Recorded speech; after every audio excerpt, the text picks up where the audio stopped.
네, 반갑습니다. 오늘은 우리도 부처님 같이 세 번째 주 조심 과정 법문 시간입니다. 오늘은 업에 대해서 설명을 해보도록 하겠습니다. 이 업이란 말은 절에 오면 제일 많이 쓰여지는 말 중에 하나이고, 또 밖에 사는 사람들도 이 업이라는 말을 쉬이 사용합니다.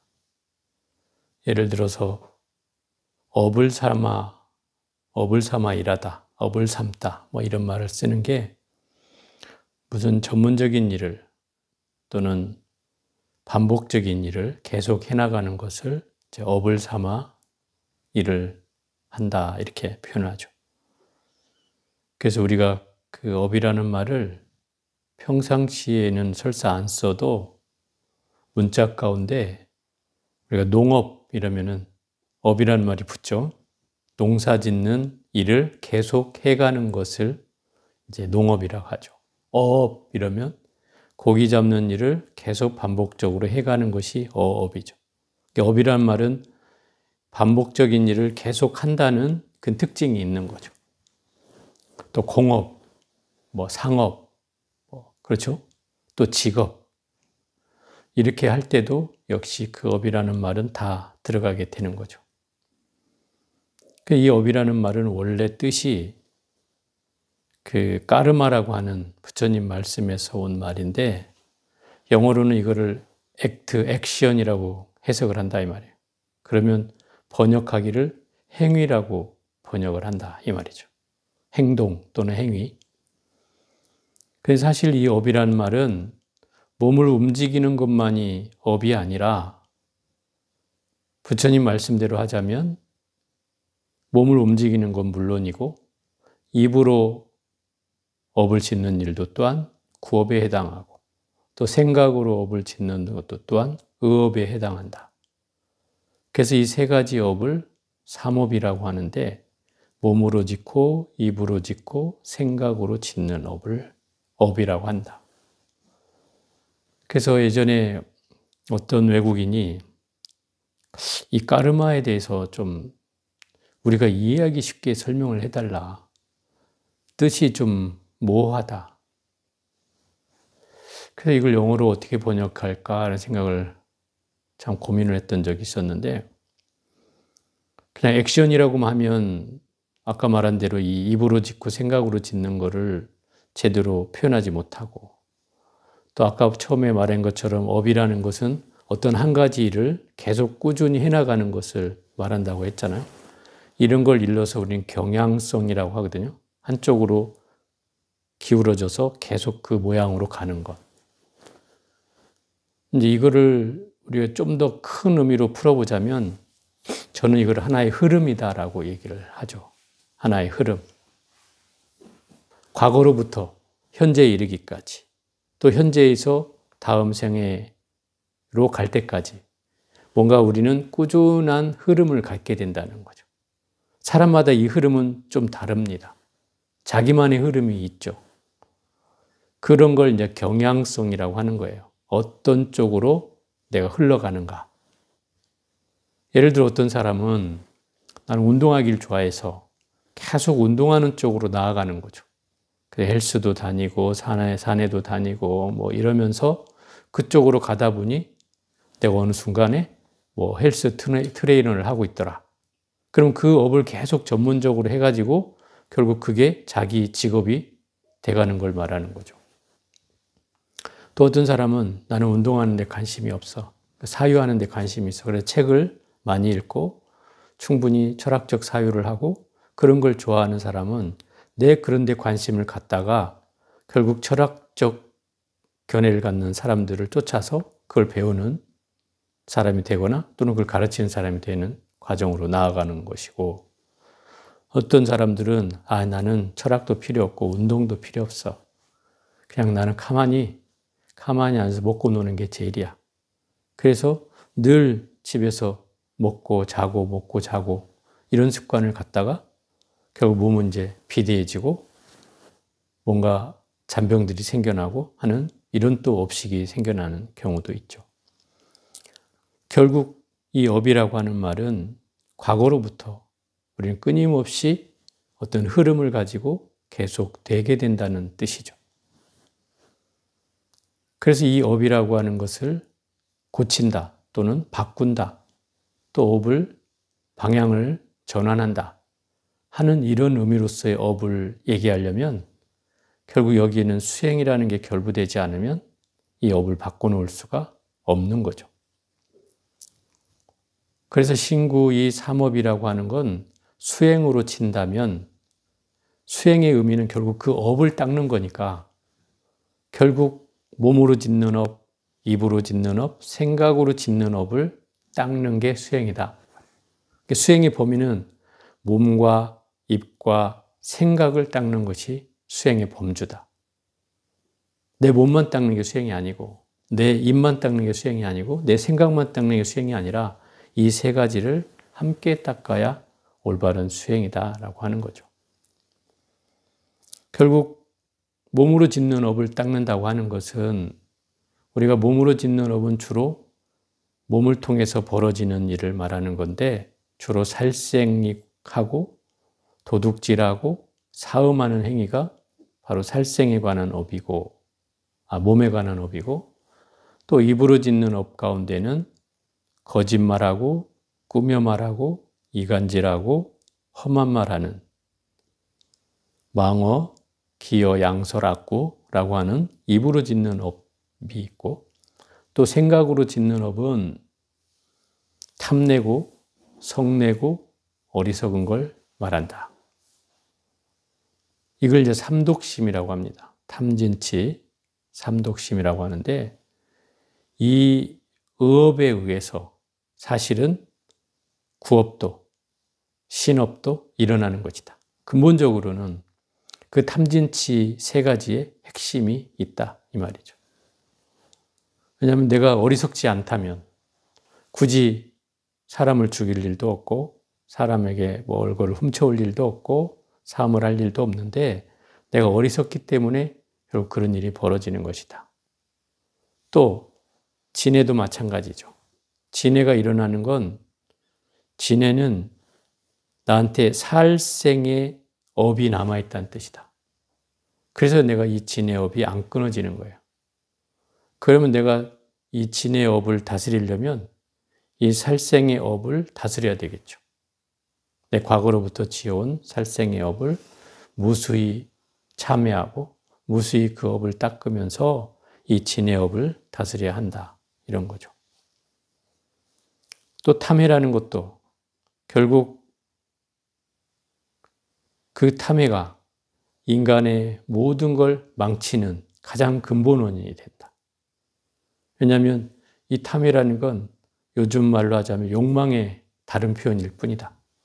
그 욕망이 끊이지 않고 중생들이 일어나기 때문에 그 욕망 때문에 결국 인생이 망쳐지는 결과가 된다. 조금만 더 하는 그 마음이 결국 모든 습관을 잘못되게 만드는 것이다. 예를 들어 먹을 때 조금만 더 하고 먹으면 당연히 과식이 되는 거고 또 뭐 게임할 때 조금만 더 하다 보면 1시간, 2시간, 3시간이 되는 것이고 하루 종일 또 게임하게 되는 경우도 있고 이렇게 뭔가 조금만 더 하는 그런 과욕이 결국 우리에게는 더 안 좋은 업들을 만들어내게 된다는 거죠.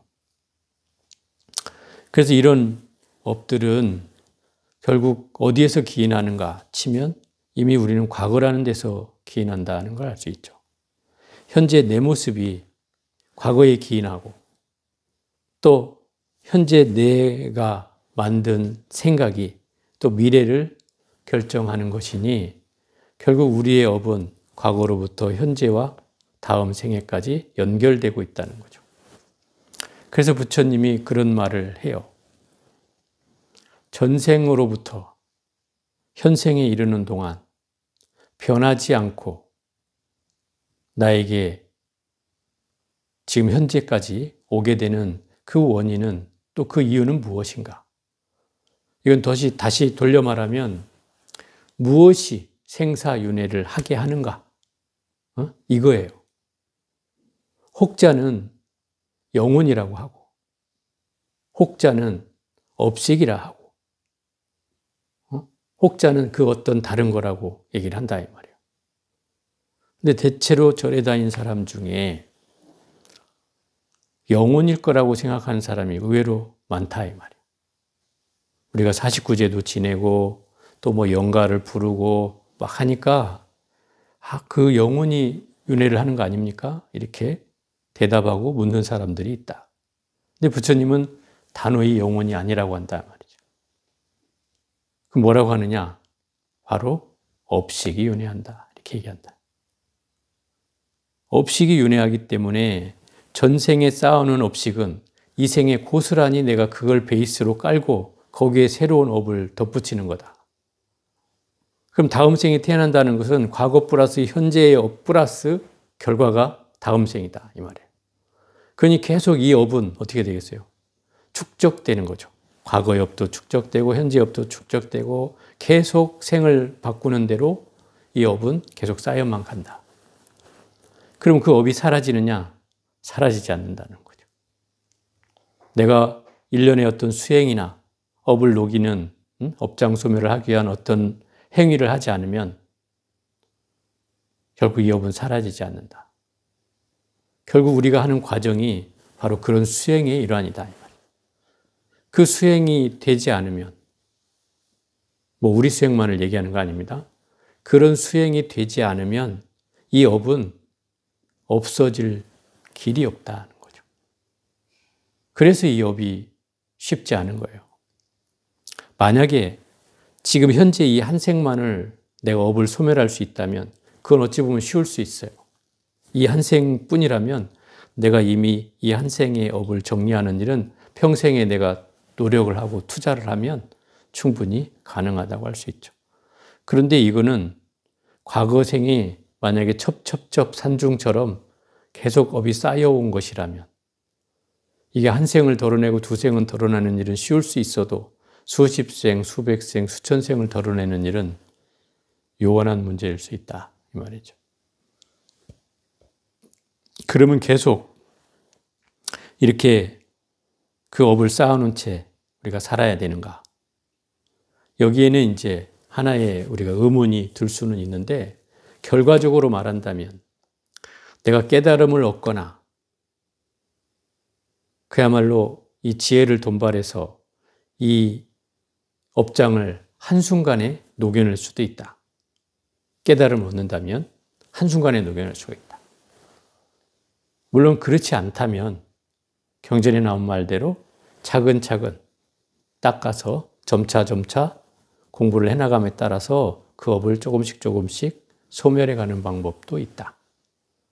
물론 그것이 쉽지는 않지만 과거에 쌓여있는 업을 생각해 본다면 지금 현재 쌓은 수행으로 그 업을 없애나간다는 건 산술적으로는 사실 불가능할 수는 있는데 이 공덕이라는 것은 우리가 공부를 하면 할수록 공덕의 크기는 이렇게 대각선으로 공덕의 크기는 자라기 때문에 그래서 결과적으로는 수치적으로도 이 업을 소멸할 수 있다. 이렇게 얘기할 수는 있다. 언제까지 시간적 한계만 있을 뿐이지 결국 소멸할 수 있다. 그래서 결국 우리가 이 수행이라고 하는 것은 바로 이 삼업을 닦는 것이 수행이기 때문에 몸으로 지은 업, 입으로 지은 업, 생각으로 지은 업을 닦아 나가는 것이다. 그러면 몸으로 지은 업은 살생, 투도, 사음이고 그 업은 끊임없이 우리가 몸으로 지금 현생이 아니라도 과거생에 지어온 바가 있기 때문에 그걸 무수히 참여하는 곳에서 이 업을 덜 수 있고 또 입으로 짓는 업은 망어, 기어, 양설, 악구 이 네 가지는 우리가 과거의 업도 있겠지만 현재에도 무수히 업을 짓고 있으니 이 업은 현재의 업대로 알아차리면서 그 상황을 소멸해 가야 된다. 알아차려서. 알아차리면 이 업은 그 즉시 사라진다. 그래서 우리가 수행이라는 걸 해야 되는 이유가 바로 그 즉시 사라지게 해야 그 업이 다시 쌓이지 않게 되고 또 쌓이지 않아야 이 업을 계속 소멸해 갈 수 있게 된다는 것이죠. 논리적으로는. 그래서 부처님은 이걸 이제 삼세인과 연기설이라고 이렇게 얘기도 하기도 했어요. 삼세인과라는 건 과거, 현재, 미래 세 가지 세상 동안의 원인과 조건에 의해서 결과가 만들어지는 법칙. 그게 삼세인과 연기설이죠. 우리는 이런 경우로 늘 끊임없이 설명되어 왔고 그렇게 이해하고 있는 거죠. 결국 현재는 과거 플러스 현재고 미래는 과거 플러스 현재. 그죠? 그래서 이렇게 미래가 오는 거죠. 이런 경우로 끊임없이 내가 업을 짓고 있기 때문에 가장 중요한 것은 내가 가지고 있는 이 업을 소멸하는 일이 가장 중요한 일일 텐데 이것의 핵심은 내 마음으로 일으킨 것을 알아차리는 것이 가장 핵심이다. 마음으로 일으킨다는 것은 그게 어떤 생각이 되었건 어떤 마음이 일어나건 그것들을 알아차리는 것이 우리는 수행이라 하고 그 수행을 통해서 이 업은 제어할 수가 있어진다. 이런 얘기죠. 그래서 부처님께서도 그렇게 얘기를 하죠. 전생이 궁금해서 찾아온 사람에게 그 사람이 와서 이렇게 묻죠. 부처님이시여, 저는 저의 전생이 궁금합니다. 저의 전생을 알려주십시오. 이렇게 얘기해요. 부처님이 그래요. 그래? 네 전생이 궁금하냐? 네, 그렇습니다. 네 현재를 봐라. 그래. 또 미래도 그럼 저는 미래를 알려주십시오. 저의 미래는 어떻습니까? 미래가 궁금하냐? 그래, 네 현재를 봐라. 부처님이 이렇게 대답해요. 전생이 궁금한 사람도 또 내생이 또는 미래가 궁금한 사람도 바로 네 현재에 답이 있다는 거예요. 그 얘기는 제가 이 업이라는 건 아까 어떤 경향성이 있다 그랬고 하나의 흐름이 있다 그랬잖아요.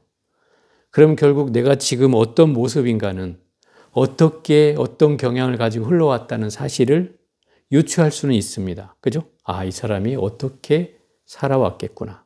이걸 유추할 수 있다. 그럼 전생에도 그런 비슷한 모습을 하고 있었겠구나. 이게 유추가 가능해지는 거죠. 그럼 다음 생도 아, 이렇게 살면 그렇게 되겠구나. 그죠? 이게 만들어지는 거죠. 그래서 부처님은 중요한 건 네 현재에 전생도 있고 내생도 있다. 이걸 얘기해 주고 싶었던 거예요. 그러면 중요한 건 바로 어디라는 뜻이에요? 바로 이 현재라는 거죠. 현재. 또 현재는 또 너무 광범위할 수도 있는데 더 정확히 말하면 지금 이 순간. 이 순간뿐이 존재하는 시간은 없다. 그러면 이 순간을 알아차리면 우리는 어느 시간이나 알아차리고 있다는 뜻이다. 이 말이죠. 왜? 항상 지금을 알아차리면, 그죠? 계속 그 지금 알아차리는 순간이 계속되면 우리 삶의 대부분을 알아차리게 된다는 뜻이다. 수행은 즉시 바로 이 자리에서 일어나야 되는 일이기 때문에 바로 이런 얘기가 부처님 얘기에서 귀감이 될 수 있는 내용이다. 이런 거죠. 그래서 세상 사람들은 부지런히 노력해서 출세하고자 하는 사람도 있고 또 어떤 사람은 부지런히 노력해서 학문적 성취를 하고 싶어 하는 사람도 있고 교수가 되고 싶은 사람도 있고 또 어떤 사람은 또 돈을 많이 벌고자 하는 사람도 있고 또 어떤 사람은 권력을 얻고자 하는 사람도 있고 결국 이렇게 많은 생각으로 또 많은 업으로 이제 이 목표를 달성하기 위해서 열심히 살고자 하는 사람들이 있죠. 근데 이 업이라고 하는 행위는 좋은 업, 나쁜 업이라는 게 있어요. 그걸 선업이라고 하고 나쁜 업은 악업이라고 하는데 선업은 어떤 것이 선업이냐? 뭐 살생하지 않고 도둑질하지 않고 사음하지 않고 거짓말하지 않고 꾸며 말하지 않고 이간질하지 않고 험한 말하지 않고 탐내지 않고 성내지 않고 어리석지 않은 것. 그게 선업이에요. 악업은 살생하고 도둑질하고 사음하고 거짓말하고 이간질하고 꾸며 말하고 험한 말하고 탐내고 성내고 어리석은 것. 이게 악업이에요. 결국 악업과 선업은 선과 악이라는 도덕적 개념으로 우리는 이해하지만 불교에서 말하는 선업은 결국 깨달음의 종자를 만들어내는 일이 선업이에요. 지혜를 만들어내는 일이 선업이다 이 말이에요. 그럼 지혜를 만들어내기 위해서는 우리는 이 10가지 선업을 지켜야만 한다는 거예요. 부처님 그렇게 얘기해요. 성근 종자가 생겨나야 우리는 지혜와 깨달음을 얻을 수 있다 이렇게 말한단 말이에요. 그럼 성근 종자란 바로 이 10가지 선업을 지키는 것에서 시작된다 이 말이에요. 그게 기본 베이스예요. 그래야지만이 거기서부터 선업이 만들어지고 성근 종자가 만들어져서 지혜를 얻게 되고 깨달음으로 나아갈 수 있다는 뜻이다. 그래서 이 업을 짓는 방법은 여러 가지가 있지만 업에도 그런 게 있죠. 표업, 무표업이라는 게 있어요. 표업은 업이 드러난다는 뜻이고 드러난다는 말은 내 몸으로든 입으로든 벌어져서 앞으로 어떤 결과가 일어난다는 뜻이다 이 말이에요. 눈에 보인다 이 말이에요. 이걸 표업이라고 그래요. 무표업은 보이지 않는 업이다 이 말이에요. 드러나지 않아. 그런 건 우리가 생각만으로 하는 업들이 있잖아요. 아까 말한 대로 탐내고 성내고 어리석은 건 내가 부리지 않으면 드러내지 않잖아요. 행동으로 보여주지 않으면 드러나진 않아. 그렇지만 그게 업이 아닌 건 아니죠. 분명히 그게 의업이라고 했잖아요. 생각의 업. 그래 무표업에 해당한다 이거는. 그 표업, 무표업 말고도 그렇지도 저렇지도 않은 업이 또 있다. 그죠? 여러분이 가만히 이렇게 멍 때리고 있으면 그건 업이 될까요? 안 될까요? 그렇지도 않고 저렇지도 않은 업은 된다 이 말이에요. 그것도 업은 된다. 그래서 어떤 사람들은 스트레스를 받으니까 요새 무슨 멍 때리기 대회 뭐 이런 거 한다더라고요. 가만히 멍청하게 앉아 있는 거. 그렇게 오래 앉아 있으면 상 준대요. 근데 그 업이 사람을 멍청하게 만드는 거예요. 물론 힐링은 될지 모르지만 업이라는 건 계속 반복해서 일어난다 그랬잖아요. 그 업을 계속 반복하면 나중에 자기가 다음 생에 몸을 받거나 그 업들이 이제 또 발현된다 이 말이죠. 그래서 좋은 업으로 결과가 나타나는 게 아니고 좋지 않은 업으로 나타난다. 예를 들어서 가장 어리석은 생명을 들려면 뭐를 주로 들 수 있을까요? 어리석은 거. 물고기. 부처님도 사실은 물고기를 비유를 많이 들었어요.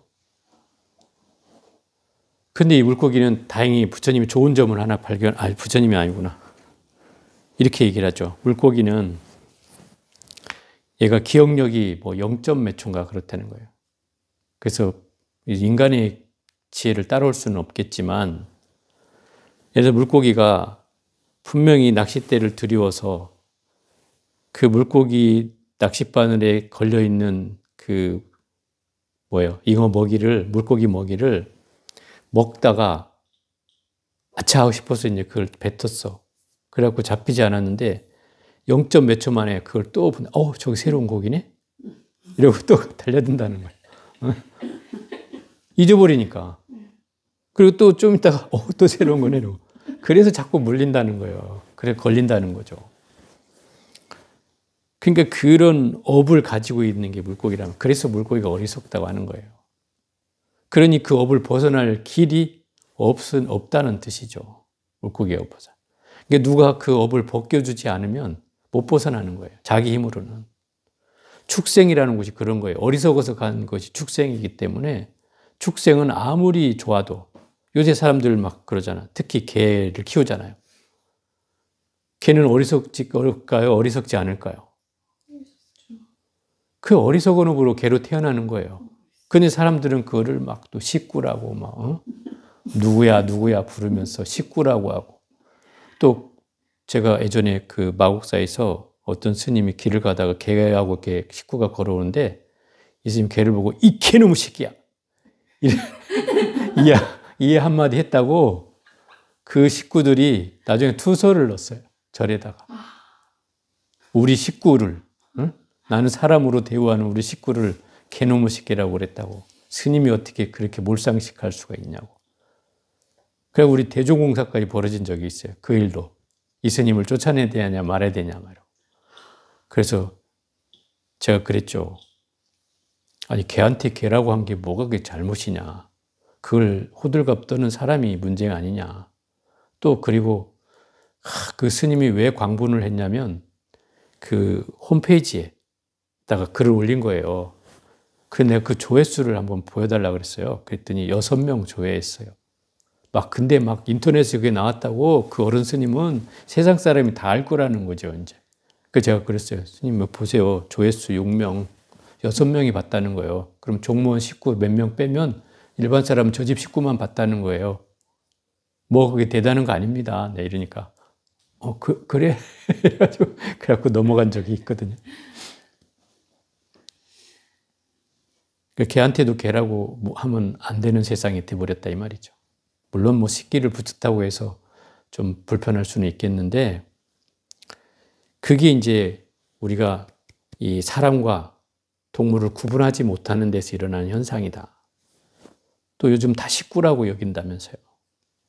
또 심지어 어디 가다가 깜짝 놀랐는데, 이거 뭐라 그래? 유모차? 유모차에다 싣고 가는 개를 봤어요. 사람인 줄 알고 이렇게 봤는데, 개가 아주 옷까지 입고 앉아있더라. 보사님도 그랬지? 네? 보사님도 예전에 그랬지? 아기 때도 해요. 나는 다 하고 다녔어. 그러니 그런 세상이 돼버려서 우리가 이제 이 동물과 사람을 구분하지 못하는 경계까지 와버렸는데, 이 동물도 착각을 해요. 그것 때문에. 동물도. 처음에는 동물들이 다 이렇게 자거든요. 개들은 원래 이렇게 누워서 자는 게 개들인데, 어쩐가 사람하고 자다 보니까 나중에는 이렇게 잔다. 네? 그죠? 이게 사람하고 똑같아진다고 자기가 느끼는 거예요.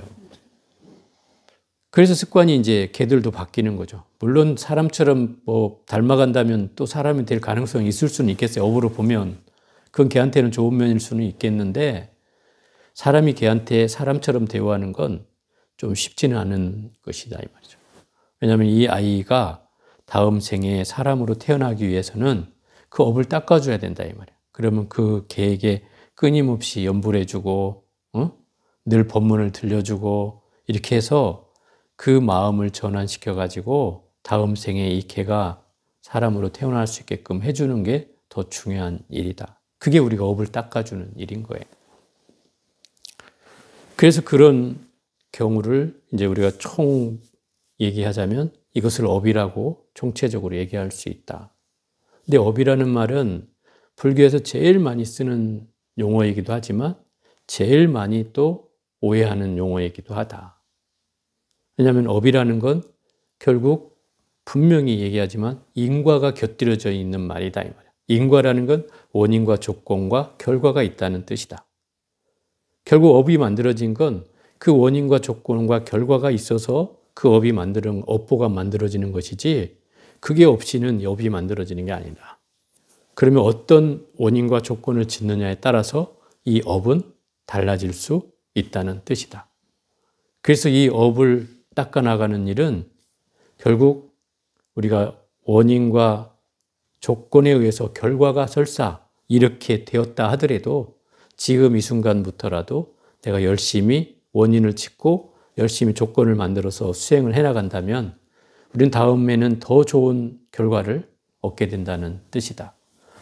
그래서 이 수행은 알아차리는 것을 기본으로 해서 끊임없이 우리가 경전에 나와 있는 제일 큰 공덕을 찾아서 끊임없이 사경하고 강경하고 수행하고 참선하고 하는 이런 과정을 계속 반복함으로 해서 그 업을 만드는 일이다 이 말이에요. 이게 무슨 업을 만들겠어요? 선업을 만드는 일이죠.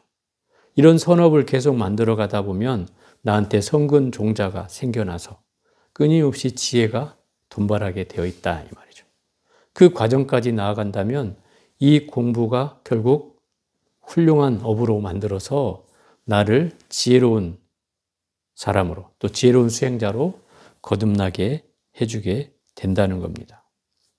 그래서 결국 이 업을 어떻게 받아들이느냐, 어떻게 닦느냐, 어떻게 알아차리느냐에 따라서 업의 굴림을 받느냐, 업에서 벗어날 수 있느냐 하는 그런 문제가 결론 지어질 수 있다 이런 얘기죠. 그래서 업이라는 건 내가 굴종하면 할수록 업의 굴레에 속박되겠지만 그 업에로부터 자유로워지는 건 그 업을 열심히 수행으로 전환시켜 간다면 그 업으로부터 우리는 자유를 얻게 된다는 그런 결과가 일어날 수 있다는 말입니다. 그래서 오늘은 이 업이란 무엇인가에 대해서 짧은 시간이나마 이렇게 말씀을 드렸습니다.